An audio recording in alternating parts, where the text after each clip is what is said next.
Olá, meus irmãos, graça e paz, shalom, paz do Senhor, como que vocês estão? Na aula passada, nós estudamos um dos pontos altos da narrativa de Gênesis, vimos ali quando Deus pede a Abraão em sacrifício, e vimos que muitas vezes esse pedido também é feito a nós, quando nós temos muitas vezes que sacrificar o nosso Isaac, aquilo que nós temos mais amor, para que possamos desvincular-nos as nossas vidas da idolatria, daquilo que nós às vezes depositamos a nossa esperança, a nossa fé. Pois bem, na aula de hoje nós estudaremos sobre um outro personagem. Colocaremos ali um ponto final na narrativa que tem início ali no livro de Gênesis, no capítulo 11, e finda-se agora no capítulo de número 25, com a morte do patriarca Abraão. Estudaremos um pouquinho sobre Isaac, bem pouco mesmo, porque Isaac ele é um personagem que tem uma vida um tanto obscura. Nós sabemos que ele segue os passos do seu pai, de Abraão, mas a narrativa em si atenta a poucos detalhes da vida dele, tanto é que são poucos capítulos dedicados a Isaac para abrir a uma supremacia a um personagem que vai dar o que falar, um personagem extremamente controverso, com várias colocações quanto a ele, que é o personagem Jacó, que depois terá o seu nome mudado para Israel. Pois bem, vamos então a essa narrativa, vamos estudar essa história. Segurem-se e vamos lá!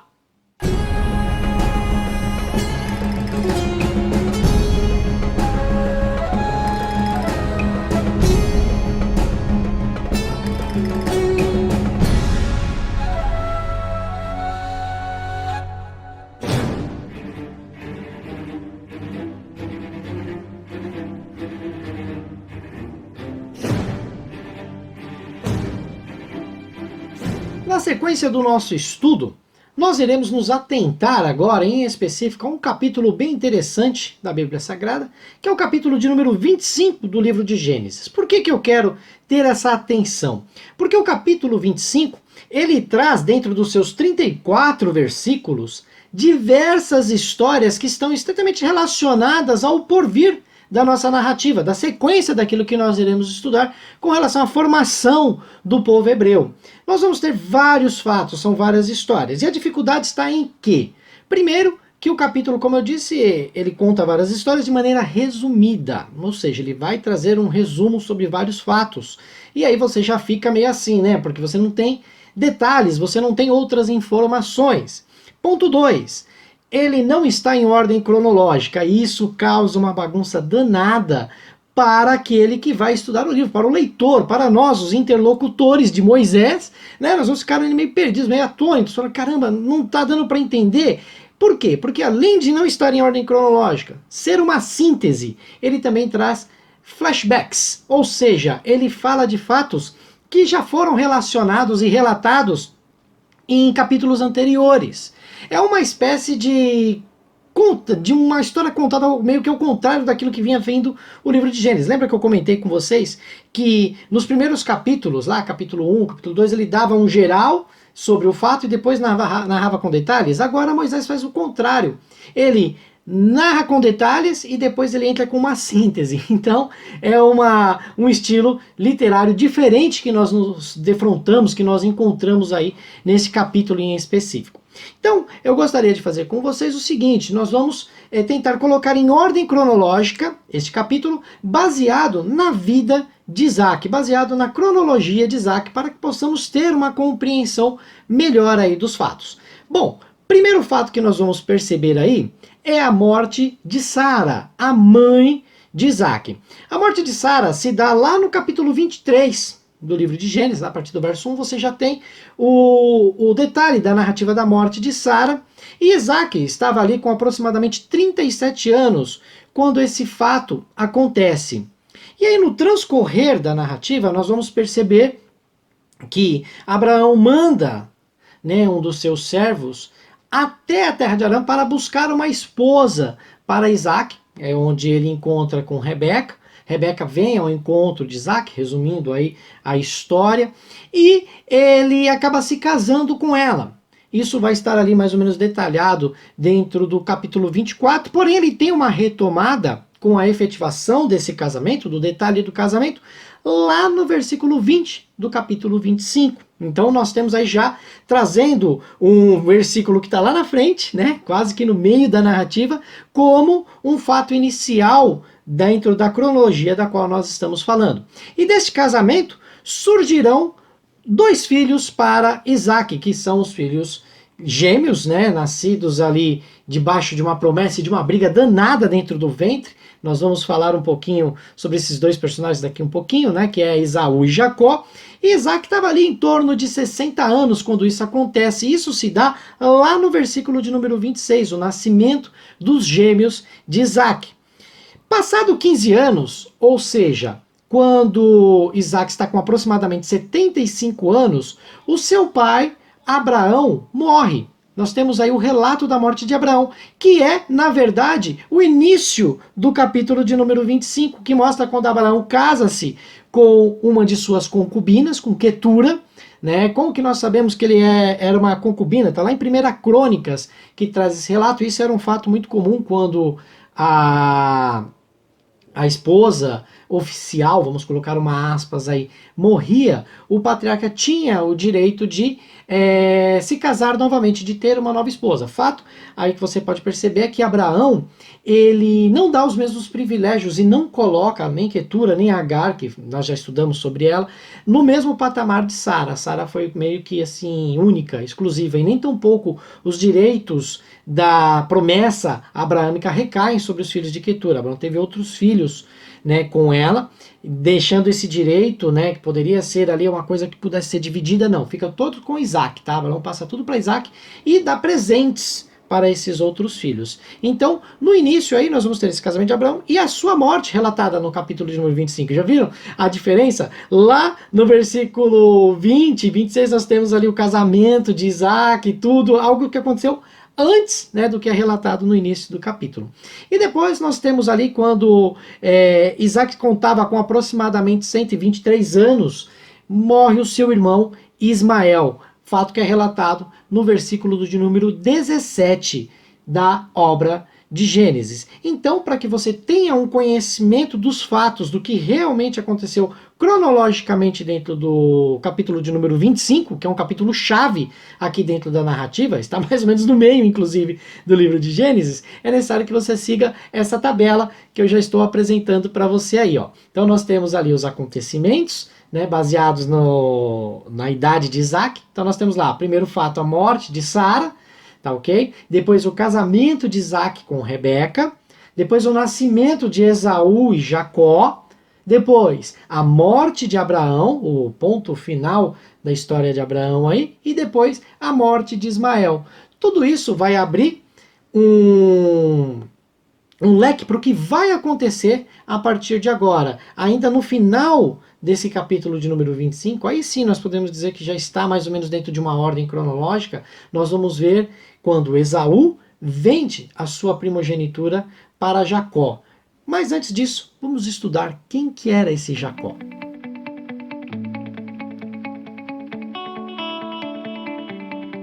Talvez um dos personagens mais controversos das Sagradas Escrituras. Esse camarada traz em si muita confusão, trouxe muito problema de interpretação e traz até os dias de hoje. Estamos falando de Jacó, o camarada que já talvez tenha o seu nome, na minha concepção, como um dos nomes mais injustiçados das Sagradas Escrituras. No meio evangélico, ele é colocado, na maioria das vezes, e quando eu digo maioria das vezes, eu posso afirmar categoricamente que é bem assim na maioria das vezes mesmo. Eu tenho aproximadamente 30 anos dentro do meio evangélico, vamos dizer assim, dentro da igreja, e durante todo esse tempo, durante essas 3 décadas, apenas uma vez eu ouvi uma colocação diferente com relação ao nome de Jacó. Foi feito pelo pastor Guilhermo, um grande amigo, um pastor muito sábio, né? É o meu chileno favorito, vamos dizer assim. E ele fez uma colocação e uma construção diferente em uma de suas preleições com relação ao nome de Jacó, e detalhe, bem baseada dentro do que é o original do nome. Se você analisar o contexto bíblico, de como foi dado esse nome, não só dentro do contexto bíblico, mas também dentro do contexto linguístico, você vai perceber que essa ideia de enganador, de suplantador, mentiroso, isso não tem tanta força teológica. Vamos ver aí, biblicamente, essa questão do mentiroso. Quando você fala de Jacó mentiroso e que esse nome designou e desenhou o caráter, era o caráter de Jacó, você faz uma apologia a uma crença que foi altamente divulgada aqui no Brasil em meados dos anos 90, do qual as pessoas hereticamente falavam que o nome que você tinha, ele atribuía o que você era. E, gente, por várias vezes eu dentro dessa da igreja, né, dentro dessa concepção, eu via e ouvia as pessoas orando e dentro das suas orações elas repreendiam o seu nome, né? Repreendiam, eu repreendo o meu nome, porque meu nome significa tal, tal, tal, e eu não quero isso para minha vida. E aí eu parei para pensar e falei, nossa, naquela época eu já pensava, falei, rapaz, mas quem é culpado pelos meus problemas sou eu mesmo. Então você, colocando esse tipo de pensamento, quem colocava esse tipo de pensamento, tentava se isentar dos seus próprios problemas, daquele que ele mesmo causava. Né? Então, eu errei, mas é por causa do meu nome, não é porque eu errei porque eu quis, porque eu sou, entre aspas, tabajara e pequei contra Deus, né? Foi meu nome. Então era mais uma fuga, né? Tá parecendo bem Abraão, né? Mais uma fuga para poder justificar o seu erro. Então isso aí, gente, é totalmente antibíblico. Graças a Deus que essa heresia foi expurgada aí da igreja. Hoje não se ouve tanto esse tipo de comentário, esse tipo de conotação, mas foi muito difícil. E se alguém ainda pensa dessa forma, né, ore a Deus e se responsabilize pelos seus atos, né? Então esse pensamento ele é totalmente antibíblico, né? E falar que Jacó mentiu e fez o que fez, porque Jacó pisou na bola pra caramba. Ele fez por causa do nome dele, gente, é uma heresia tremenda. Não é bem esse contexto. Jacó mentiu, por quê? Porque ele queria a bênção de todas as formas e não soube esperar em Deus, né, aquilo que havia sido prometido ali quando ele ainda estava no ventre da sua mãe. Tá ok? Já linguisticamente falando, o nome Jacó, como já aparece aí para vocês, Yaakov, se você for observar, ele na sua escrita, conforme aparece aí, você percebe a presença dessa vírgulazinha que é chamada de Yod. Essa letra, como letra inicial, vocês sabem que o hebraico lê-se da direita para a esquerda, já comentamos sobre isso em aulas passadas, ela não faz parte da raiz do substantivo que nós temos relacionado ao nome. Ela é mais usada como uma flexão verbal. Já vou falar sobre isso. O restante, vamos nos prender ao restante da palavra. O restante da palavra que nós temos aí é pronunciada como akev. E ela significa, em sua essência, calcanhar. Então, observa agora o que nos diz, o que nos traz o relato de Gênesis, capítulo 25, versículo 26. Dá uma olhada. Depois, nasceu o irmão, com a mão segurava o calcanhar de Esaú, e por isso lhe deram o nome de Jacó. Dá uma observada. A raiz é calcanhar. Então, a tradução com o iod que foi posto aí, ele traria mais ou menos para nós uma tradução como algo do tipo assim, ele agarrou ou segurou o calcanhar. Por isso que a Bíblia comprova, amarra, por isso ele se chamou Jacó. Aí você vai falar assim, Sandro, pô, legal, então resolvemos o problema. Mas não. A questão é que o verbo enganar, e é daí que vem a confusão, se escreve exatamente da mesma maneira que o substantivo calcanhar. Poxa, Sandro, como assim? Como é que muda? É a pronúncia, tá ok? Nós devemos saber que o hebraico ele não possui vogais. As vogais elas só eram pronunciadas, mas não eram escritas. Com o passar dos anos, fazendo bem rápido aqui da língua hebraica, foram acrescentados uns tracinhos, uns pontinhos dentro da palavra chamados de nukedots. E esses nukedots, eles trariam o como talvez a palavra deveria ser pronunciada com a vogal. E aí nós vamos ver que a palavra enganar, o verbo enganar, era pronunciado da maneira akav, tá? Com a vogal A. Já o substantivo calcanhar leria-se akev, E o nome de Jacó lê-se Yaakov, tá ok? Por isso que nós temos Yaakov, que é ele segurou o calcanhar. Percebam que cada um é pronunciado de uma maneira diferente, e daí surgiu a confusão. E isso, além de tudo, vai explicar quando Esaú faz um trocadilho, né?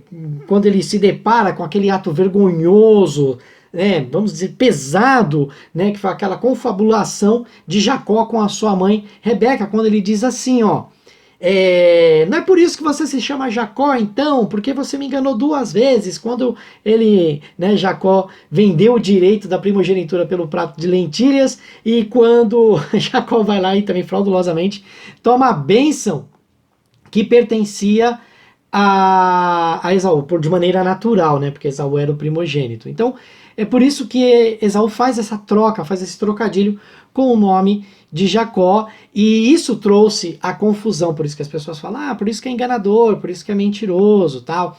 Outra coisa que eu queria salientar com vocês é que dentro do texto original, né, no verso que conta ao nascimento de Jacó, nós temos ali as palavras presentes Baakev, que vai simbolizar, que vai ser traduzidas por calcanhar, e no nome de Jacó nós vamos ter Yaakov. E em momento algum você vai ter a presença da palavra Akav, que seria enganar. Então nós devemos nos atentar bem a isso, tá ok?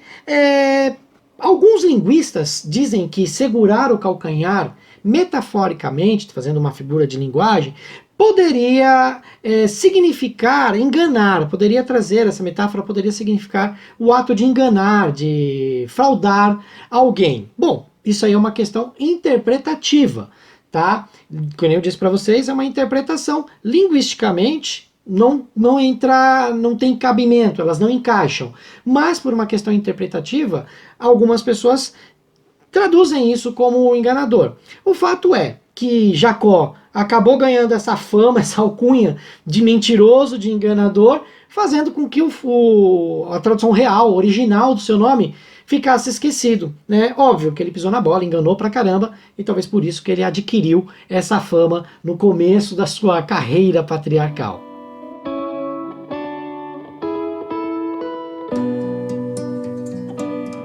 A primogenitura é algo assim maravilhoso dentro da cultura judaica. É uma situação da qual o primeiro filho se torna o cara. Ele é o herdeiro de tudo, de todas as coisas que a família tem. E esse direito, como eu disse, concedido ao primeiro filho, por isso que nós temos aquela concepção de filho primogênito, né? É o fato de quê? De que ele recebe vários benefícios, são vários privilégios, que podemos dizer, são privilégios especiais.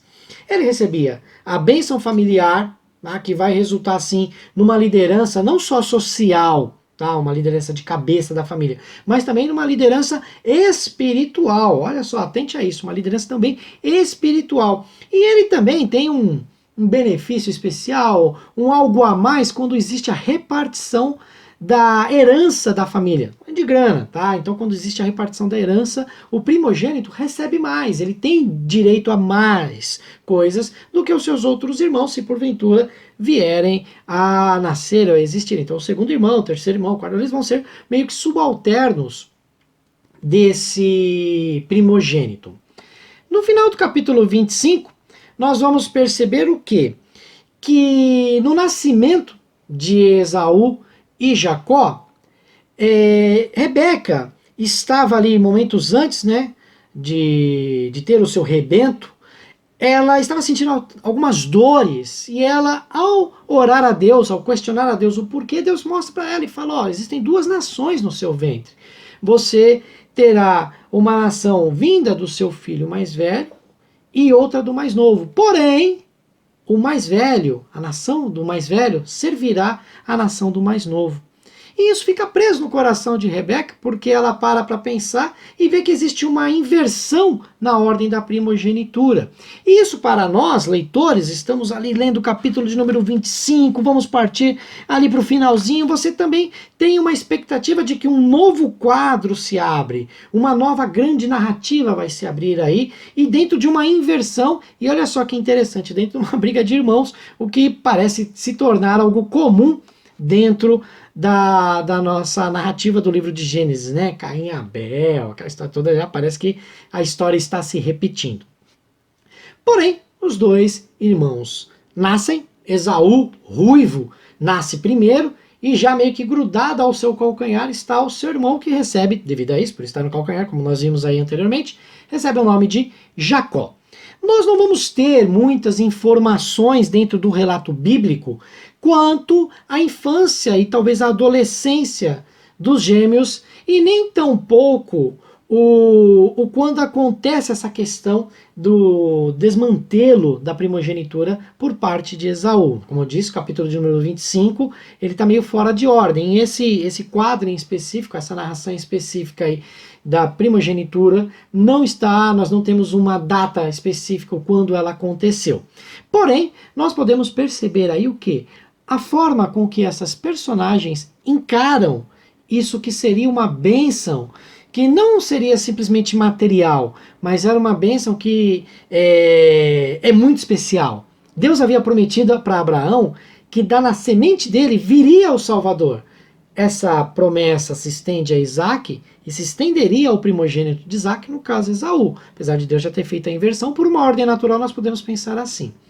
Esaú, ele vai desprezar isso, ele despreza essa primogenitura, ele sabia que talvez teríamos um cunho espiritual, até financeiro, social, liderança, mas ele não ligou muito para isso. Ele não sabia, provavelmente, daquilo que Deus havia falado para Rebeca. Nós não temos esse relato, essa informação. Mas o fato é que ele estava pouco se lixando, colocando uma aspas aí, para esse caso, essa questão de primogenitura, e ele, num dia de fome, ele simplesmente fala, me dá aí o seu prato de lentilhas, né, a sopa de lentilhas que Jacó havia feito.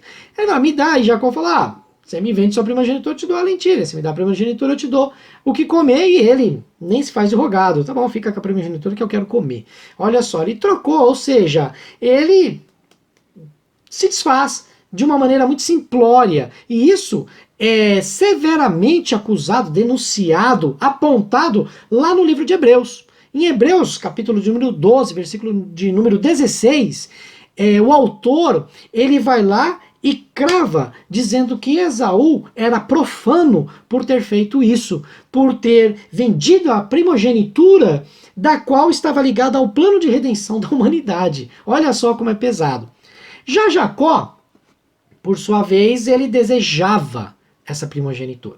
Pregadores mais empolgados, pregadores mais cheios do fogo, ele diria o quê? Que Jacó desejava tanto isso que desde seu nascimento ele tentou nascer primeiro para receber a primogenitura. Como eu disse, fica aí por conta dos mais exaltados. O fato é que isso é louvável. O fato de você querer agradar a Deus, como Jacó, de você tentar fazer o melhor e desejar a Deus com todas as forças, fazer tudo, é louvável, isso é bom, mas desde que seja feito da maneira correta. Jacó, ele queria a primogenitura, ele queria ser bênção, mas ele fez por um caminho tortuoso, um caminho baseado em mentiras e trapaças. Então nós devemos ter cuidado o como nós queremos aparecer para Deus. Derrubando o irmãozinho, falando que não deve, colocando situações que não condizem com o comportamento cristão. Temos que tomar cuidado. Jacó, ele consegue comprar essa bênção através de um fato fraudulento.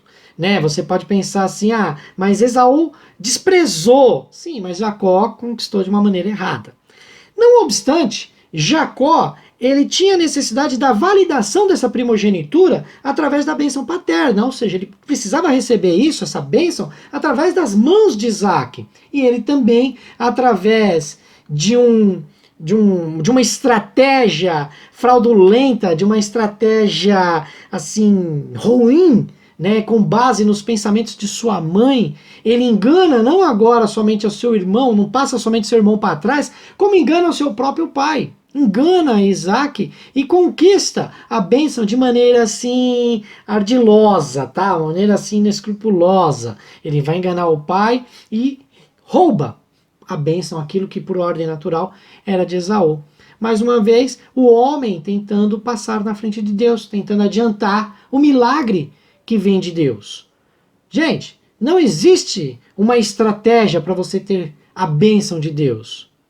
Nós já somos abençoados, se você for parar para pensar, com a salvação em Cristo, com a salvação que nos foi concedida na cruz do Calvário. Não é necessário, teoricamente, nada mais. Ah, mas eu queria tal coisa, se Deus me prometeu, tá? Se Deus te prometeu, aguarda, descansa nele. Espera no Senhor e o demais ele vai resolver, ele vai fazer. Não tem a necessidade de você colocar o seu dedinho humano naquilo que é providência divina. Nós vimos aí Noé, com Adão, né, com a Torre de Babel, eles queriam chegar a Deus, mas não era o que Deus queria. Nós vimos aí com Abraão, poxa, Abraão pisou na bola aí por causa do filho, com Sara. Nós vamos ver agora com Jacó da mesma forma. Quantos exemplos? Descansemos no Senhor, esperemos nele, e ele vai estar cuidando da gente, né? Entrega teu caminho ao Senhor, confia nele e o demais ele fará. É assim que diz o texto. Jacó, ele pisa na bola, ele conquista de uma maneira ruim, através de mentiras, e detalhe, mas Deus mudou o nome dele e tal, aquela história toda. Só que as consequências desse pecado de Jacó estão embutidas, estão presentes em todo o transcorrer da história desse patriarca. Mesmo ele tendo o seu nome mudado, mesmo ele sendo agora Israel, o nome da nação, Jacó sofre consequências e vocês vão perceber isso dentro do seu seio familiar. No transcorrer da narrativa e das nossas aulas, nós vamos perceber isso.